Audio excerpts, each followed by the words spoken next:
This is Business Therapy with management consultant Diane Hansen and therapist, mediator, and hypnotist Christine Salvo. Today, we are talking about something that each and every one of you has had to do at work, and that's talk to someone else. Personal, interpersonal communication can be difficult. And today we are going to go over some of the major pitfalls of interpersonal communication, including working with outside teams, working with internal teams, and working with yourself when you're afraid to communicate. Mm-hmm. So I was reading through Psychology Today, and it reminded me of the situation that I had with a client who she was actually about to get fired because the tone of her emails and the use of her emails were inappropriate. And she was a leader in a rather prominent organization dealing with parents of children. And people are sensitive about their children to begin with, but then you get somebody who has a tone, or it seems like they have a tone, and all of a sudden things don't go so well. So as I was reading this article, I was really interested in it because there are actually ground rules for emails and appropriate emails. Christine, have you ever had situations where you received an email and you're like, what?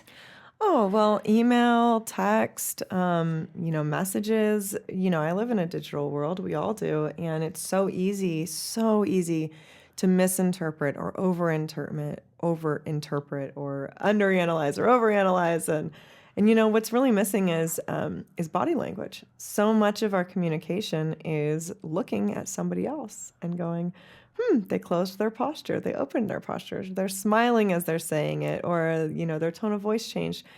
In email, in text, in all of these digital communication forms, we lose that. Yeah. So it's really left up to our imagination to kind of interpret how someone is saying it, what they meant by it. And believe it or not, it has a lot to do with our own moods that day, too. Yeah, it does. Absolutely. And Inc. magazine had an article, 15 email etiquette rules every professional should follow. We are glued to our emails and our devices, and it has become almost the default of communication. So these days, training is really needed on... Well, number one, how do you have a difficult conversation in the first place? Right. 2, should you do this difficult conversation in person, on the phone, via email, via text? Like, what's the appropriate channel for that communication? What is the etiquette for those different levels? I mean, a lot of companies are using text right now. And I mean, there's a lot of funny memes on social media about sending your boss certain texts that are meant for personal use. Yeah. Oops. Oops. But all of that, it can create stress when you're not handling it right. Not only stress, but believe it or not, I will say as a mediator, so I've been mediating for about 5 years now actively. 90% of the cases that I see is just misinterpretation or a lack of communication, and that's it. Yeah. So even like when we're talking about having difficult conversations, if it's in person and it's a volatile situation, meaning like you're just not quite sure if you trust the person or how it's going to turn out, write an email or a follow-up text and send it, recapping your conversation, because it's little things like this that can make a huge difference later. Yeah, document, right? Document. Yeah. And that's so interesting. I'm remembering back to my full-time career, and I've always been a big believer in documentation. And so I would talk to somebody, and then I would send a follow-up email. And because it was 2009 and documentation wasn't so in vogue, it's like, you just talked to me. Why are you sending an email about this? So we've progressed a bit in the last 10 years. We're now in 2020, And people are accepting that we live a documented life right now. Absolutely. And time is of the essence. Yes. So again, in those conflicts that I'm talking about, it's typically a time frame. I'll always ask, why are we here? And when did this happen?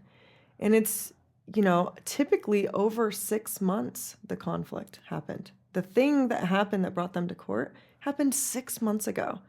And since then, it's been volatile or a lack of communication, miscommunication. Someone says, you raised your voice at me, I don't want to talk to you. They block them. The other person feels they have no other avenue, and so they go take it to court.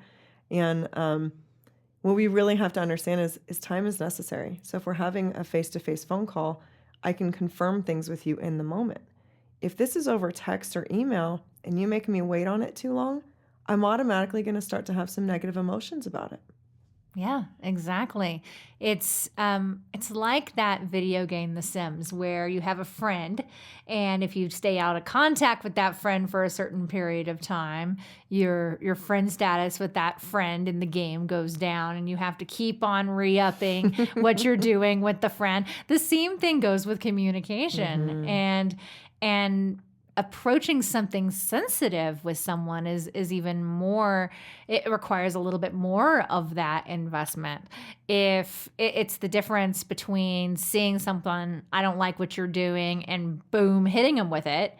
And I've been your friend now for 6 years. And if I see something sensitive, I can go, hey, I see something sensitive, and we can have a conversation about it. But that volatility comes where there's a short investment in the relationship, and work is filled with short investment relationships. Yeah, it's like a forced family. It's a forced family. You didn't choose, you weren't part of the interview process, and all of a sudden you're supposed to be compatible and make it work. Exactly.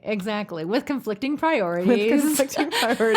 Competition, personal gain, the whole thing. Company culture, pretty much everything. So it's basically like having one big game of Survivor every day, and you get to make money doing it. Yeah, basically. So yeah. And I think at the end of the day, if you improve your communication skills, there's going to be a number of benefits. Absolutely. You're going to be met. Your needs will be met.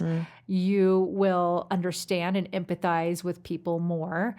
Your projects their deadlines will be met. Yeah. Their goals will be met. Your boss will like you. No, I'm just kidding. You don't really know if your boss is going to like you. We can't guarantee that. We're not offering guarantees. We cannot guarantee that your boss will like you, but you know what? You will like you because you have the skills to decrease that automatic response within your body that equals the anxiety of bringing something up that's tough, or the stress that comes from massive crushing deadline after deadline after deadline after deadline with no boundaries set. So knowing how to communicate is really important to setting your boundaries and maintaining your boundaries. Absolutely. So you can love your work life. And to take it a little bit out of work, when I'm doing couples sessions, this is the first thing we tackle. And until we have a breakthrough in communication, there's nowhere else to go. Literally, all sessions start and end with communication. And I don't get into intimacy. I don't get into anything serious until we can learn how to speak the same language in the same way, taking care of each other's needs, feeling heard, feeling seen, and moving on from that. Yep. Because there's nowhere else we can go until we've nailed that and dialed that in. Exactly. So Psychology Today had a number of tips on the face-to-face level, mostly, on how you can bring up the critical conversations. And this is important. Critical things should normally be brought up either via phone or face-to-face if possible. Yes. You need some sort of voice if possible. You need eye contact. And to stay on the same eye level.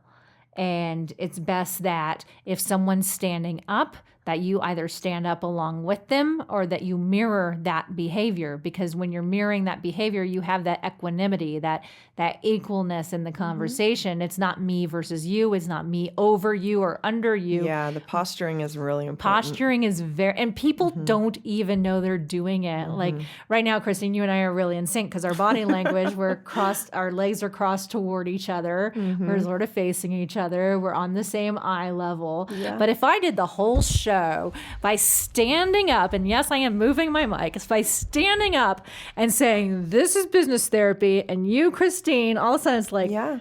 who, what? This is weird. Sure, it changes the dynamics. It changes the actually dynamic. changes the entire mood as well. So I may not feel as empowered. I may feel like I'm less likely to speak up or to talk. Yep.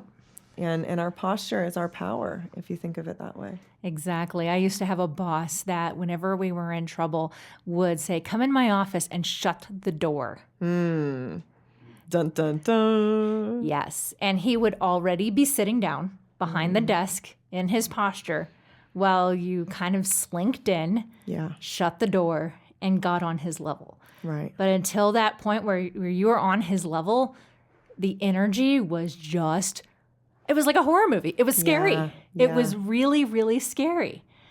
And that is just kind of a ripple effect. Right. Like the posturing leads into you not being able to speak directly to Yep. the other person and kind of dancing around the topic, or the rate and the tone of your speech is not calm because you have this unequalness. Right. It's just weird. Well, people tend to respond pretty negatively to authority, believe it or not. I see Really? it all day, every day. It's really kind of funny. So from the age of about 2 to 100, nobody really likes to hear no.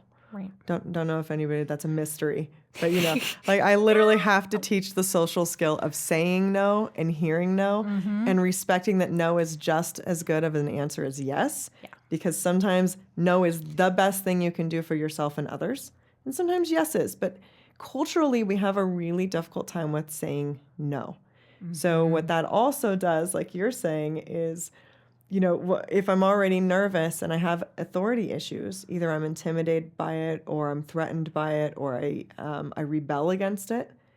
Authority isn't necessarily a great way to have a difficult conversation because their power's imbalanced. Somebody's going to be more quiet. Somebody's going to be more loud. And there's usually a pull. So if I'm in an authoritarian stance, I want to pull something from you. It's not collaborative. I'm taking. So I'm either taking your job by firing you, or I'm writing you up and taking, your security in this position, but I'm taking. Right. And this idea of collaboration over competition in the workplace, Yeah. it doesn't mean just we're going to collaborate with our partners and vendors and we're all in for the customer good. It's we're all in for each other. Absolutely.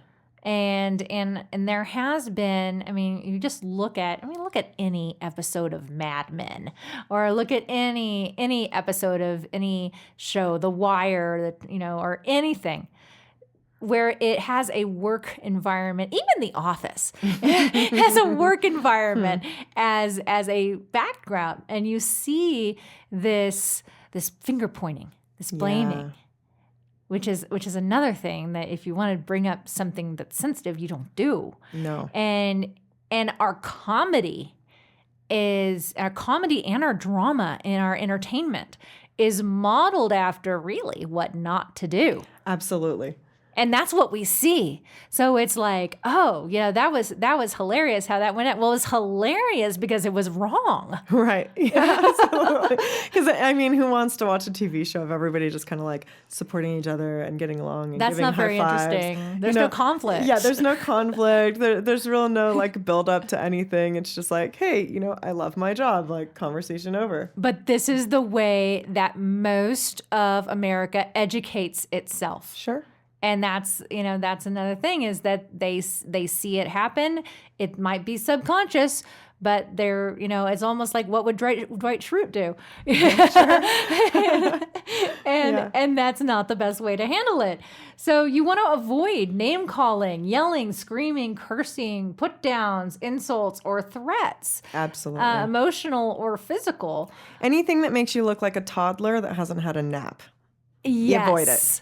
Exactly. Avoid all that while you're dealing with really not just conflict, but any type of communication. This is just a good rule of thumb. Absolutely. I think, we call it business therapy because the office is just, we we don't choose our office families, and we have to learn how to deal with them. So it's kind of the most extreme case of Yeah. communication, but this applies across the board.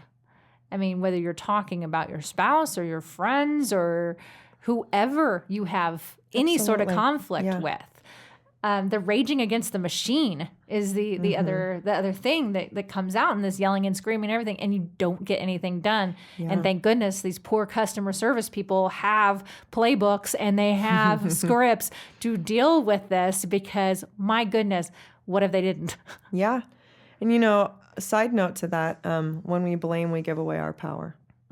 Once a problem is someone else's, we have no solution. We cannot fix it, and therefore we're powerless. So whenever we're blaming, the very next thing to do is say, I can't control other people, but what's my part in this, and what can I change in me? Exactly. Then we're powerful. The minute I can take ownership and make change, I'm powerful. But the minute I give it away to someone else, and I can't control their behavior, I'm powerless. Right. And the minute that I realize that there's one thing I can control, and it's me, myself, and Yep. that's when you become all powerful. Absolutely. And it's not about adjusting how other people behave. It's about adjusting the way you behave. And we naturally start to mirror each other. And it's, it's quite the skill to be able to have that level of self-awareness and self-management. But when you do, it's very, very powerful thing to do.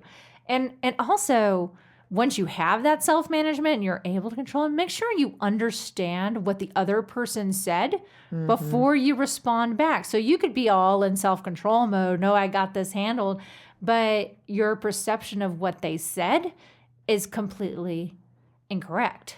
So doing those checkbacks, like, I heard you say blah, blah, blah, blah. Is that true?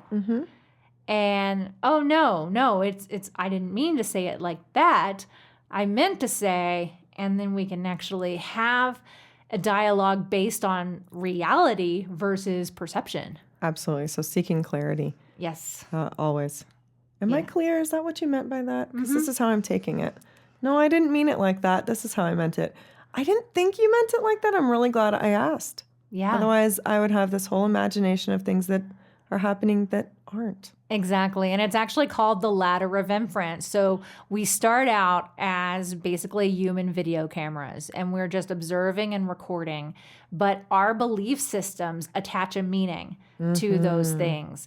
And then once that meaning is attached, then we attach a belief to that. And that belief can spark our words and our actions. And our emotions. Yes. So we get caught in this reflexive loop of, I saw this, I think this, I believe this. Oh my gosh, this is what they must be meaning. And we're living this whole fantasy world up in our heads without even checking if it's reality. Absolutely. Yeah. So that check is so important, because that truly is the reality check. Yeah. And then just being open, approaching the conversation with openness and true interest in the solution. Not just what the issue is, but what's the solution to the issue.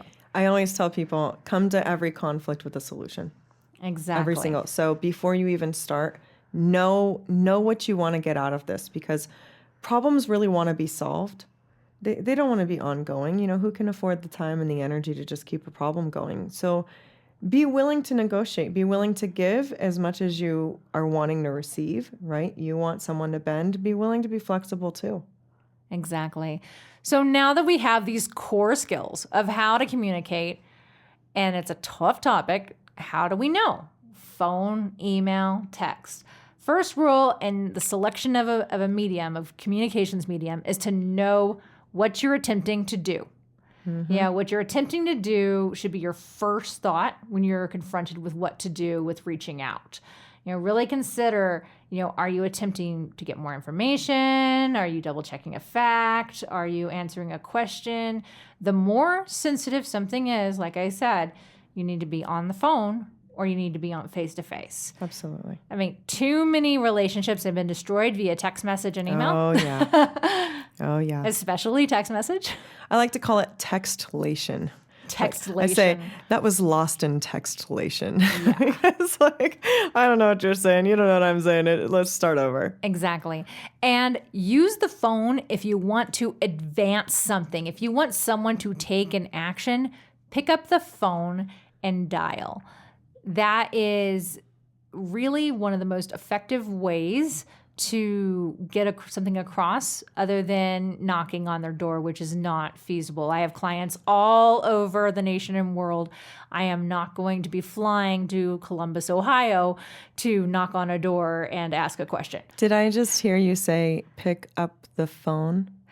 Pick up the Do we know what that means phone. anymore? That doesn't mean pick up the phone and then hit end and send to voicemail. And it's not pick up the phone and send a text either. Yes. It's when you see somebody is calling and you know that there's something you probably need to talk about. Hit, what is that? I don't even know. Hit Just the slide. hit the green button, or slide. And hear a human voice, everybody. A human voice. Exactly. Things go faster that way. They go so much faster. They go way faster. And I think some project management systems have installed some bad habits because they have text messaging systems within the project management apps. So Basecamp or Red Booth or Asana, all those, they have text messaging where you can message between or leave notes on common projects and things like that. But nothing moves forward until, guess what? You pick up the phone, you hear a human voice. Conversation is efficient. Conversation is incredibly efficient. It gets stuff done. Exactly. Text message actually isn't that efficient. It's distracting. It's distracting. Yeah. You can be doing multiple things while you're doing it. It's not that efficient. So we need to just drop that idea right now. And email is preferable only when you're dealing with something that is not a major milestone. Like if you have something, a project has to close today, pick up the phone. Pick up the phone. Pick up the phone. Pick up the phone. That should be a new rap song. And also, like you're saying, Diane, when it's an urgent situation, don't rely on email or text message. It's usually going to, because if I'm already stressed and I know I'm on a deadline and you're stressed and on your deadline and now I'm sending you emails, remember that there is no tone. There is no, we can't decipher how it's meant. And unfortunately, our brains are wired negatively before positively. I don't know if you know that, but we are wired for survival. And so we perceive most things as a threat. So if it's like, this is due today and you get an email, it's like, why are they yelling at me? What's going on?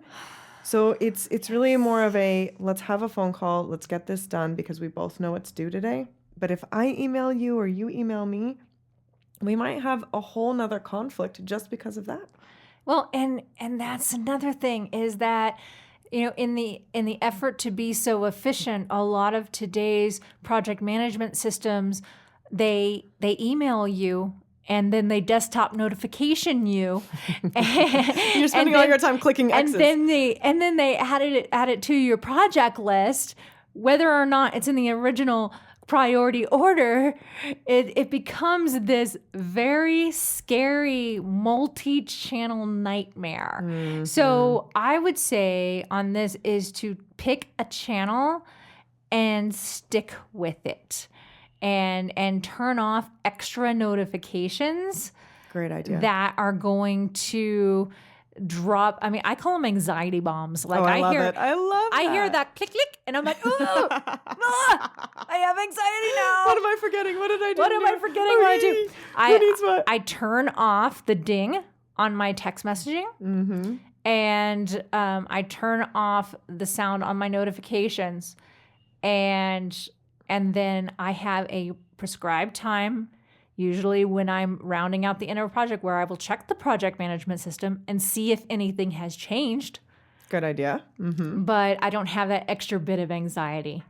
So building rapport is really important. And when you're sending what people construe as nasty emails, building rapport is really hard. Yeah. Yeah. So in CAD, 15 email etiquette rules every professional should follow. And I won't name off all 15, but I will name off the top 5. And that's use your subject line to actually be the subject of the email. Not hello. Not hello, not need something, do not vague book your subject lines. I mean, it's just really important to be clear, because especially the higher up the food chain you are in a company, the less time you have to sort through emails. So if I have something that I need from a client, I will say approval needed project. I will say exactly what I need or what the ask is in that subject line, and it gets it moving along faster. Also, I mean, free emails are fantastic, but if you own a business, a free email without your business name looks very unprofessional. So use a professional email address, especially with the amount of phishing and spam that goes on. You're never quite sure who is who.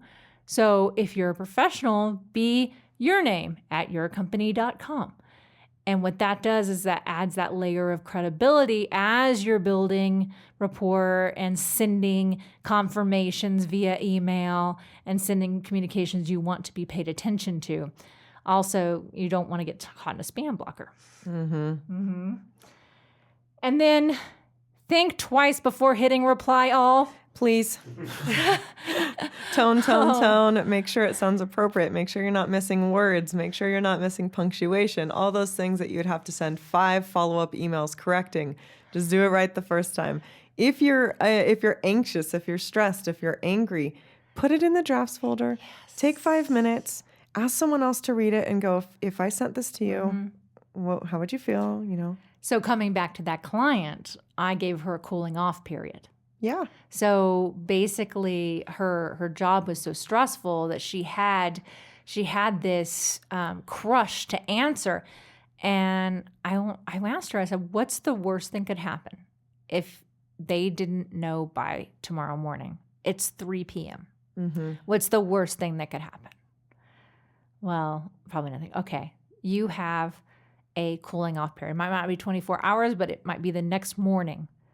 But I want you to be in the mindset for your email, because email has a great opportunity just to rant.